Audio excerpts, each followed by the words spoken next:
Bonsoir à toutes et à tous. Donc moi c'est François Xavier, je suis conducteur de métro sur la ligne 3, la RATP, et je fais partie du syndicat solidaire RATP.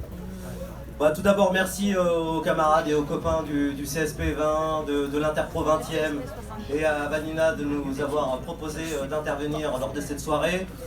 Et c'est assez impressionnant de voir autant de monde ce soir réuni.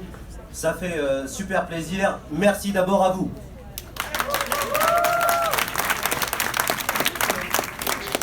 Donc l'histoire de Solidaire RATP, on existe depuis 2015 au sein de la RATP. Je suis obligé de parler de ça un peu parce que ça fait aussi partie de notre construction et de notre développement syndical au sein de la RATP. En fait, nous étions plusieurs militants dans une autre organisation syndicale auparavant.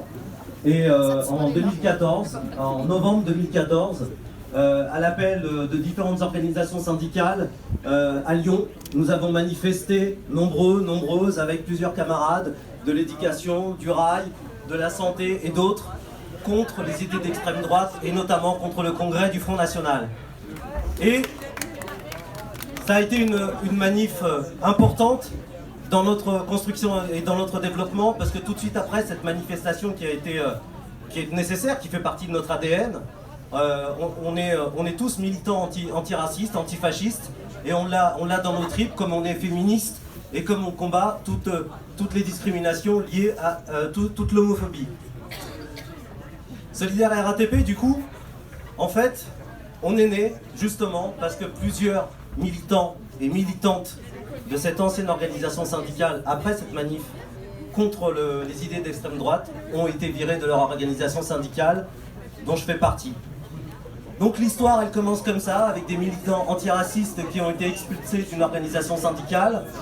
Et on s'est un peu compté, on était plus de 300, et on a décidé de monter une nouvelle organisation syndicale qui est solidaire à la RATP. Et l'histoire, elle commence comme ça. Et aujourd'hui, on a décidé de faire, y compris à la création de notre organisation syndicale, de revoir un peu tout ce qui se passait au sein de la RATP sur le racisme, sur tout ce qui est féminisme, comment réellement le syndicalisme s'en empare et comment ces sujets sont traités et quelle lutte on mène réellement au quotidien sur le terrain sur ces différents thèmes. Sur le racisme, très honnêtement, on a beau chercher, on n'a pas trouvé grand-chose. Et clairement, on ne pouvait pas laisser passer ça, et y compris quand on a décidé d'écrire notre charte, bien entendu, ça a été une des valeurs fondamentales, combattre le racisme, être antifasciste, pour pouvoir adhérer à une organisation syndicale qui est présente dans les luttes sociales. Ça paraît totalement normal, c'est même notre combat essentiel. Et donc depuis Solidaire RATP existe au sein de la RATP, on a eu affaire à plusieurs combats. On a eu le Covid, pas très longtemps, qui est arrivé. Les travailleurs du nettoyage, notre camarade de la santé, Maryse, en a parlé. Pareil à la RATP, ils travaillent 6 jours sur 7. Et pendant le Covid, ces salariés-là ont enchaîné des journées d'11 heures par service, avec un masque et rien pour pouvoir se protéger. Un masque par jour. C'est détestable, c'était inadmissible. À côté, même si côté RATP on s'était battu pour avoir des protections, on avait des salariés du nettoyage avec lesquels on travaille au quotidien qui eux n'avaient rien pour se protéger. On a saisi la direction de cette société juste en face et qui travaille au sein de la RATP. On a mis la pression à notre employeur RATP pour que les choses se mettent en place, et c'est la RATP qui, du coup, voyant que la société de nettoyage ne faisait pas le nécessaire, a mis à disposition de tous les salariés du nettoyage tout ce qui est protection.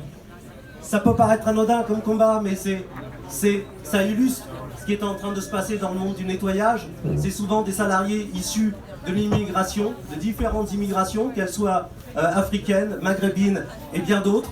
Et ces salariés sont dans des conditions détestables. On les fait travailler dans des conditions de travail inacceptables. Ce combat il continue parce qu'au sein de la RATP, on syndique les salariés du nettoyage comme on le fait dans d'autres secteurs. Et pour nous c'est nécessaire, et ces camarades font partie de nos sections syndicales. Les salariés du nettoyage de la ligne 3 sont adhérents et adhérentes, pour ceux qui le sont, à la section solidaire, ligne 3. C'est normal, on travaille avec les salariés, nos conditions de travail dépendent de leurs conditions de travail dépendent nos conditions de transport, des conditions de transport des usagers. Tout est intimement lié et imbriqué. C'est normal et c'est nécessaire de revendiquer pour la totalité des salariés de manière interprofessionnelle. En 2020, on a eu le cas d'un salarié. Moi, je vous parle de situations concrètes sur le terrain. La loi Darmanin, on la combat. On a combattu la loi Savary, qui a aussi un autre impact au sein de la RATP. Mais on a aussi des situations de vie, des salariés qu'on rencontre, ou des jeunes, des mineurs isolés que l'on rencontre dans nos parcours au sein de la RATP. Et notamment, on a rencontré un jeune qui cherchait à faire un stage au sein de la RATP. Et on a commencé à l'aider, ce jeune, c'était en 2020, pour lui donner des cours de français, afin de réussir son stage, son entretien d'accueil et son stage. Donc on a fait des cours d'alphabétisation, du soutien. Le copain en question, maintenant, il est salarié à la RATP. Et ça c'est une belle victoire pour nous. À partir de là, d'un travail individuel et d'un besoin individuel, on a décidé de faire ça de manière collective. Toutes les semaines, tous les samedis, nous organisons des cours d'alphabet. Eh ben voilà, il fallait que je bute. Des cours de français, des cours de soutien. Écoutez, il faut bien contourner. Des cours de français et des cours d'anglais. Donc toutes les semaines, c'est une dizaine de jeunes, de mineurs isolés qui viennent à Solidaire. Et donc les militants de Solidaire RATP maintenant font ça toutes les semaines, c'est tous les samedis. À cette association qui s'appelle Solidaire. Cette association s'est développée avec de nouveaux militants de différents secteurs qui viennent nous donner un coup de main, parce que ce combat-là, il est essentiel. De la même manière, nous travaillons avec cette association solidaire à une collecte de vêtements pour les mineurs isolés. On travaille avec l'association les Midi du MIE pour pouvoir apporter des vêtements et les collecter. Toutes les sections syndicales, tous nos militants et tous nos militantes participent à la collecte de vêtements. On en a remis il n'y a pas longtemps. Il y avait plus d'une centaine de jeunes qui sont venus chercher des vêtements et voilà, ça c'est du concret, c'est des besoins au quotidien et qui marchent. Toujours dans le combat antiraciste, parce qu'au final, quand on permet à tout le monde d'accéder aux emplois, on combat le racisme, on combat les inégalités. Et en tant que militant, le syndicalisme, de manière, quand il s'est créé, c'était avant tout pour apprendre aux gens à lire et à écrire, pour pouvoir postuler, pour pouvoir obtenir des emplois. Ça doit faire partie intégrante de l'ensemble de nos organisations, qu'elles soient politiques, qu'elles soient syndicales, parce que c'est nécessaire. Et c'est comme ça qu'on luttera contre les discriminations. De la même manière, et là pour le coup, cette anecdote, elle a été assez douloureuse à vivre. En 2021, on est tombé sur une page Twitter d'un agent RATP, avec son nom de famille et son prénom. Sa fonction était clairement écrite sur Twitter, c'était un manager RATP. Ce salarié en question a posté pendant plus de 2 ans, de manière publique, des publications racistes, islamophobes, contre les jeunes des cités, tout du long.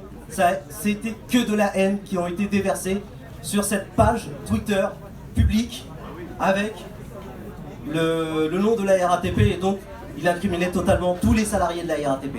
Ça a été un scandale pour nous et immédiatement on a réagi. Bien évidemment, comme vous vous doutez, en tant qu'antiraciste et antifasciste, on ne peut pas laisser passer ça. On a organisé un rassemblement, une grève. Cette grève-là, elle a été torpillée, y compris par d'autres organisations, qui estimaient que combattre le racisme, ça n'avait rien à faire dans le monde du travail. Eh bien nous le disons, c'est complètement faux. Le racisme, on le combat au travail, on le combat dans la vie de tous les jours, on le combat partout où il est présent. Partout. Et c'est comme ça qu'on fera évoluer les choses. Quand on lutte contre les discriminations, c'est dans le lieu de travail, que ce soit dans la fonction publique, qu'on se soit dans les administrations, il est hors de question que dans nos administrations publiques, on ait affaire à des salariés racistes. Ils dégagent. La seule solution qui existe pour ce type de personnes, c'est qu'ils dégagent de l'entreprise. C'est inadmissible. Donc le rassemblement a été organisé et malheureusement, on s'est retrouvé la seule organisation à manifester devant le siège où ce salarié travaillait. Il a été déplacé. Il a été déplacé de la ligne 3. Ligne 3, je suis conducteur de métro de la ligne 3. Il a été déplacé de cette ligne pour aller à l'extérieur, travailler dans des bureaux extérieurs où il voit le jour. Sur la ligne 3, on ne voit pas le jour, nous, quand on travaille. Hein. On est sous tunnel, 7 heures d'affilée, on ne voit pas le jour. Lui, il a été déplacé. Certains diront que c'était une sanction. Il a été déplacé pour se retrouver dans des locaux extérieurs avec des horaires de bureau. Elle est belle, la vie. Et on a manifesté devant tous les salariés du site. La direction est passée les voir pour leur dire « N'allez pas les voir. N'allez pas voir ces syndicalistes en bas ce qu'ils disent. C'est inadmissible ce qu'ils disent. » Mais sauf que on ne peut pas laisser passer ça. Il faut rendre ça public. Et on se doit, en tant que militant, militante, rendre public tous ces cas de racisme que l'on rencontre, que ce soit du racisme ordinaire, sur les origines, des blagues à la con sur... où on pourrait s'échanger entre nous individuellement en blaguant sur des origines, on peut quand on s'entend. Mais quand c'est balancé au quotidien et de façon permanente à tout le monde et que ça fait rire, y compris tous les fachos qui sont autour de nous, c'est inadmissible. Et ça, on l'a tenu et on le tient. Donc voilà un peu le combat qu'il est. On pourrait croire que dans nos administrations tout est merveilleux. Non, ce n'est pas le cas. Et c'est à ça qu'on doit s'atteler. Et c'est à ça qu'on doit s'atteler dans nos entreprises, les rendre publiques et intervenir. Il y a un chant, je voulais juste chanter un petit morceau avec vous, juste quelques petites paroles. C'est Vanina qui m'a inspiré tout à l'heure, j'ai trouvé ça vraiment très bien. C'est... Et tout le monde déteste les fascistes, et tout le monde déteste les fascistes, et tout le monde déteste les fascistes, et tout le monde déteste les fascistes et tout le monde déteste les fascistes et tout le monde déteste les fascistes et tout le monde déteste les fascistes et tout. Bon, bah, moi ça va être plus